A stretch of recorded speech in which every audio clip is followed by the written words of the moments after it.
Hello everyone, a very energetic good morning to all of you.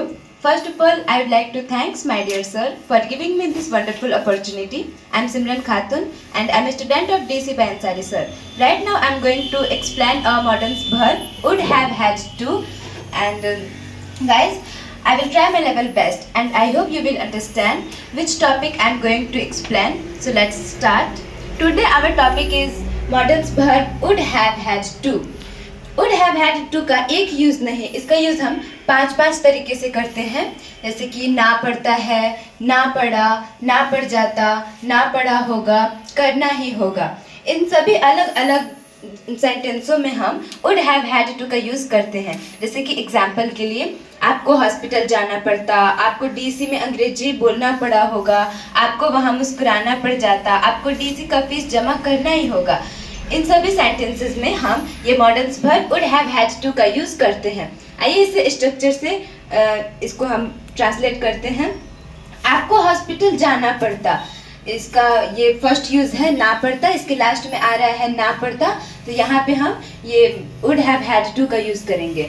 इसका structure में first है subject आप, तो आपका English you and then modern verb ये ना पड़ता, इसका यूज़ करेंगे वुड हैव हैड टू, तो you would have had to. इसके बाद ये V1 का यूज़ करेंगे हम, तो यहाँ पे जाना, तो जाना का V1 होता है गो, और कहाँ जाना, तो हॉस्पिटल, गो टू हॉस्पिटल, यानी कि आपको हॉस्पिटल जाना पड़ता होगा। You would have had to go to hospital. And next है आपको डीसी में अंग्रेज़ी बोलना पड़ा होगा। यहाँ पे भी लास्ट में आ रहा है ना पड़ा होगा, यहाँ पे ये वाला यूज़ किया जा रहा है ना पड़ा होगा, तो इसमें भी हम वुड हैव हैड टू का यूज़ करेंगे। आपको डीसी में अंग्रेजी बोलना पड़ा होगा, तो पहले सब्जेक्ट है, तो सब्जेक्ट यू, इसके बाद ना पड़ा होगा का English would have had to, उसके बाद V1 यानी बोलना, तो स्पीक, उसके बाद अंग्रेजी डीईसी में, तो स्पीक इंग्लिश इन डीईसी। जब हमें इसका निगेटिव करना होगा तो हम ये नॉट को बस 3 नंबर पे ला देंगे, यानी you would not have had to speak English in DEC. Next example है आपको वहाँ मुस्कुराना पड़ जाता, तो इसमें भी हम यूज़ करेंगे वुड हैव हैड टू का। तो पहले आप सब्जेक्ट है, तो सब्जेक्ट का ट्रांसलेट करेंगे यू, देन ये ना पड़ जाता वुड हैव हैड टू का, तो you would have had to वहाँ मुस्कुराना, तो स्माइल देयर।